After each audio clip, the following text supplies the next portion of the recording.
syempre, bago tayo mag-start guys, kung naghanap po kayo ng mga handheld console na may kasama ng games, meron po tayong Steam Deck, Legion Go, Switch OLED, ROG Ally, available po sa atin yan guys. PM lang kayo sa ating page, Nerbeats TV sa Facebook.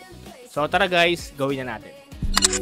Okay, so quick tutorial lang tayo guys kung paano nyo po ma-setup ng maayos yung ating Fight Night Champion, kasi isa to guys sa medyo mabigat at medyo lagi na game sa ating mga handheld console, no? So dito guys, tuturo ko po sa inyo yung ginagamit kong settings para mas maging playable siya sa ating mga handheld console. So this is applicable din to guys sa ibang handheld kagaya po ng mga Legion Go, Steam Deck, ROG Ally. Tapos kung wala pa kayong idea guys kung paano mag-install ng Fight Night Champion sa ating mga handheld console, meron din po tayong link dyan sa baba para sa tutorial kung paano siya i-install. So ngayon guys, turo muna natin sa inyo kung paano yung kanyang settings. Okay, first guys, make sure po na naka-update ang inyong Fight Night Champion ng 1.02. Kasi kapag 1, ano lang siya, yung 1.0 lang is hindi talaga siya playable. So kailangan nyo talaga siya guys i-update ng 1.02. Para sa patch niyan, yung pinaka-link, message na lang po ako sa Facebook Nerbeats TV. So punta na tayo guys sa ating settings. So click nyo guys yung configuration and then click nyo lang po yung CPU. Okay, so ito na po tayo guys sa ating settings. So for CPU, so nakaano siya guys, recompiler, check nyo lang. And then sa SPU decoder, recompiler lang din. Sa ilalim, check nyo lang din.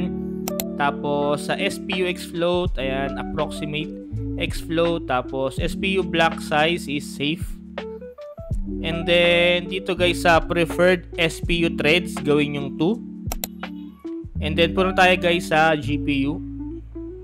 So for renderer guys is Vulkan. Tapos yung ating frame limit, pwede mo siyang gawing 30, 60 or 120. Basta yung pinaka minimum is 30. And then anisotropic auto, anti-aliasing is disabled guys. Tapos sa CULL accuracy is relaxed fastest.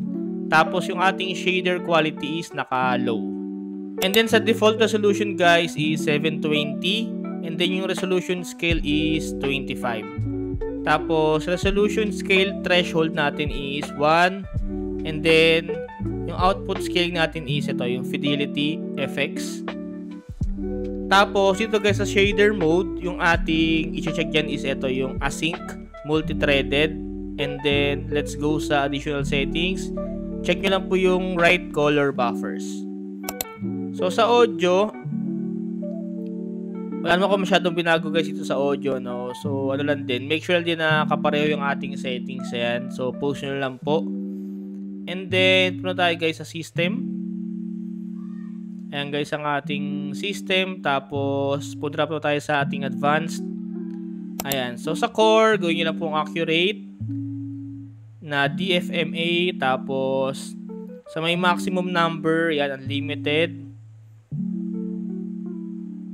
Tapos dito guys sa GPU is, ayan, use rebar memory for GPU uploads. RSX is fast. And then yung exclusive full screen mode natin is automatic default. Tapos ay lang naman guys yung ating buong settings. So kung ano guys, kung medyo nabilisan kayo sa ating tutorial settings, click nyo lang po yung mga mga by parts dyan, yung sa CPU, post nyo lang po dyan.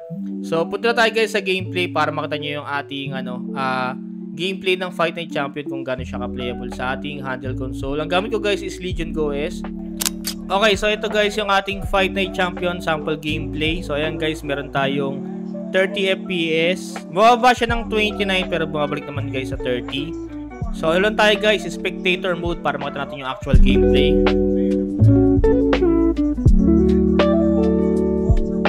So ayan guys sa entrance, so okay naman. May konting pitik pero in game okay na naman yan. So sa entrance lang naman yan.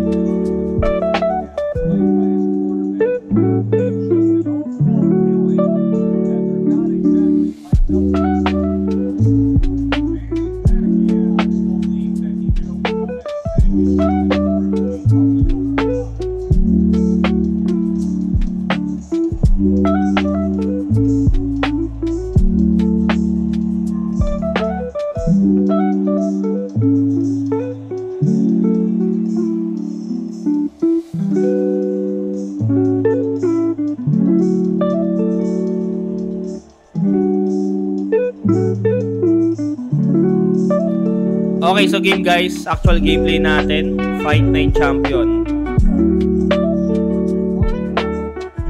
So ayan guys, yung pati audio clear naman, okay na okay yung ating gameplay. Ayan guys, 29, 30 FPS, so ano pa rin naman yan, sobrang playable yan.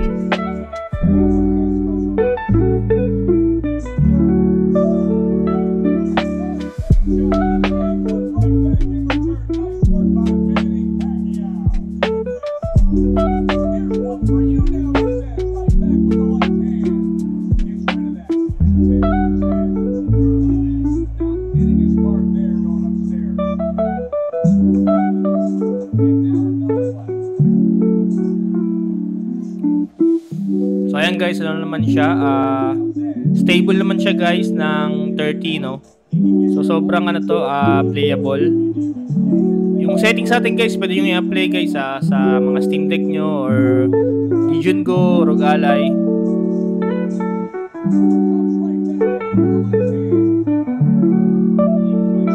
Pero kung gusto nyo ano guys, paabutin ng hanggang 60 FPS, pwede nyo siyang gamitan ng lossless scaling. So kung wala pa kayong idea guys sa lossless, meron din po tayong link dyan sa baba para sa tutorial. Di bali yung lossless guys, may bayad po yun sa Steam. Nasa ano lang naman yun, 250 pesos.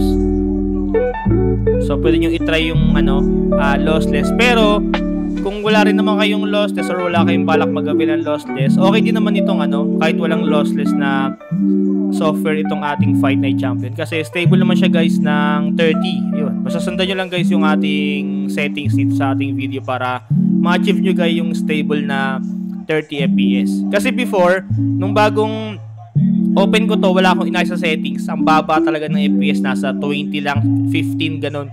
Sobrang lag talaga, sobrang hindi talaga siya malalaro ng maayos. Pero itong gamit natin guys sa settings, ayan. Ito lang guys yung lagi kong ginagamit na settings para sa ating handheld console sa game na Fight Night. So ano yan guys, hanggang makatapos kayo ng gameplay, hanggang maka-knockout kayo dyan, stable siya. Hindi siya bumababa ng 25.